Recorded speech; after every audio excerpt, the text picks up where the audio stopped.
Hello everyone, I'm back. Today I'm going to be talking about my game called Oddtistic Chris 1 in the Torn Plush. So, I'm going to talk about all kinds of things about this game. I went with GameMaker, and I'll talk about that. GameMaker is my favorite engine, and I'll tell you all the reasons why. Unity 2D is harder to know, and saving is harder. It's C#, which I cannot export a file in, so the level editor, I think, would not make it in.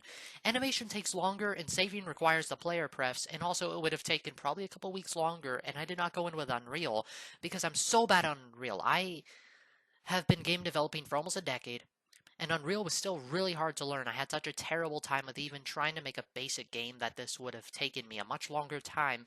Who would do something like this for a second-time project?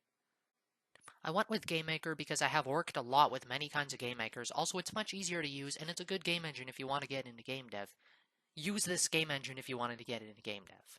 I got inspiration off Super Mario Bros., Zelda, and Castlevania. When it came to the music, I listened to songs on YouTube, which made me inspired, so I made something very inspired by it. The first build is from the 26th of April. It was a very simple build with a simple title screen with just two options and a level select screen. The game being slightly less than a week old didn't have every level implemented, so not every level worked. And also the level in world select could pretty much be any number, but that doesn't really do anything. The gameplay wasn't good, the player couldn't use power-ups, he was only 32 pixels tall, and the game was using a different palette, and also there wasn't a pause screen.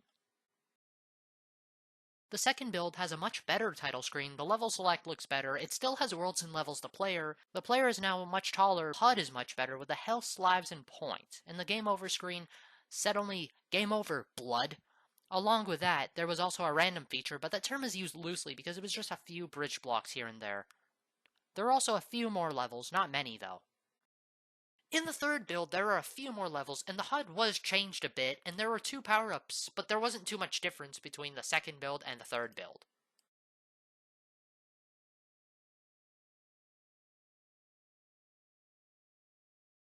The fourth build has a working level editor, and also all of the power-ups were implemented. No bosses were in yet. Most of the levels are implemented in this build.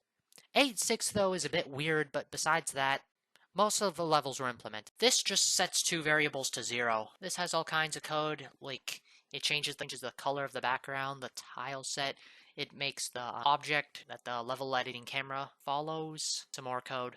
And if the escape key is pressed, it just goes back to the level editing menu. Here it draws the sprites for the item you have selected that you want to use. It also says what tile set. The item put is changed when you press these two buttons. It also says what tile set. The item put is changed when you press these two buttons. And when you press S, it saves a file. It opens it to write it, and it writes a string with a tile set, and then when you press S, it saves a file.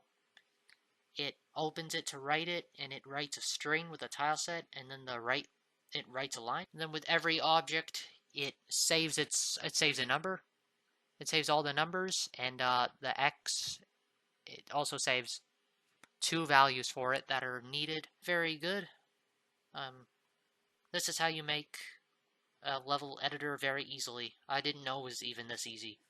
When you press Z, it'll destroy the object at the position, the mouse. There's also some cut content. There was a play and an exit thing for the menu, a selector, which has been out because I found an easier way to make a selector, so it was not needed.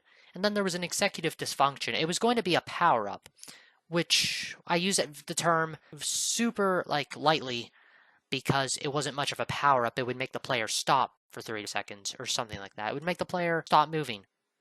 Anyways, if you like this video, please subscribe. See you all in the next week. Peace.